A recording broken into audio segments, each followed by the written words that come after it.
এলাকাবাসী প্লাস হচ্ছে মালিক সমিতির মালিকের যারা ড্রাইভার আছে, যারা ক্ষুদ্র ড্রাইভার, অটো চালক যারা আছে এবং ট্রাক সকল ড্রাইভারদের অনেক দিনের একটা দাবি ছিল এবং এলাকাবাসী সহ সকলের অনেক দিনের একটা দাবি ছিল যেন এই টোল আদায়টা বন্ধ হয়।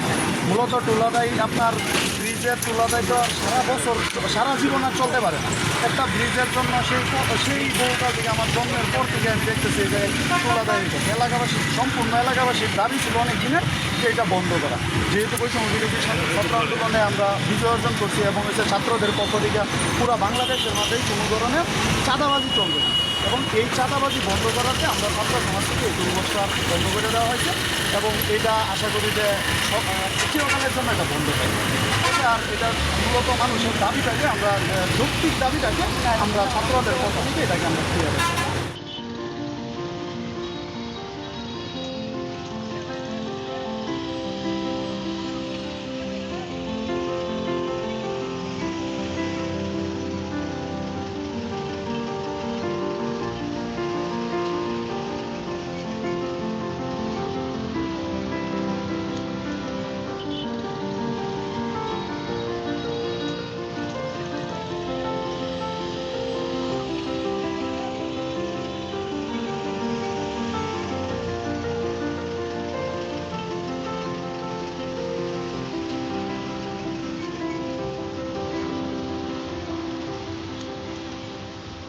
আমরা বৈষম্য বিরোধী আন্দোলনে আমরা যেহেতু সফল হয়েছি এর কাজকর্ম করতেছি সকাল 7টা থেকে রাত 9টা পর্যন্ত। এখানে কোনো চাঁদাবাজি এইসব আবার টুল বক্সে টাকা তোলা এইসব সব কিছু বন্ধ হয়ে গেছে।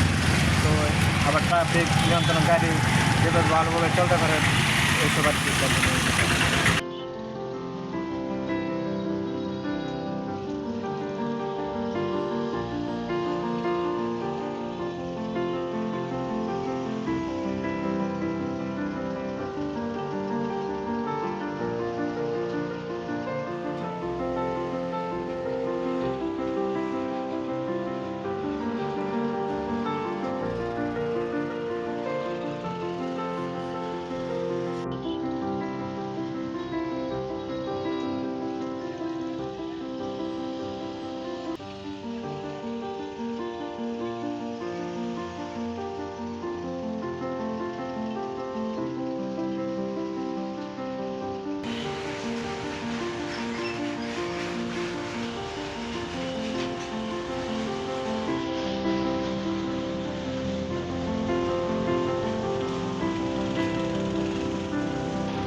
ট্রাফিক নিয়ন্ত্রণের পাশাপাশি সীমান্তবর্তী যে এলাকাগুলো আছে যেমন হালুয়াঘাট, দুর্গাপুর, গিরিশ্রী, সেই জায়গা থেকে যে বাসগুলো সিএনজিগুলো আসছে সেগুলো চেক করতেছি।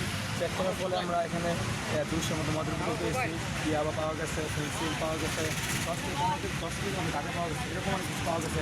আমার টাকাও পাওয়া গেছিলো, অসংখ্য টাকা পাওয়া গেছিলো। সকল কিছু আমরা র্যাবের কাছে, পুলিশের কাছে, সেনাবাহিনীর কাছে দিয়ে দিচ্ছি।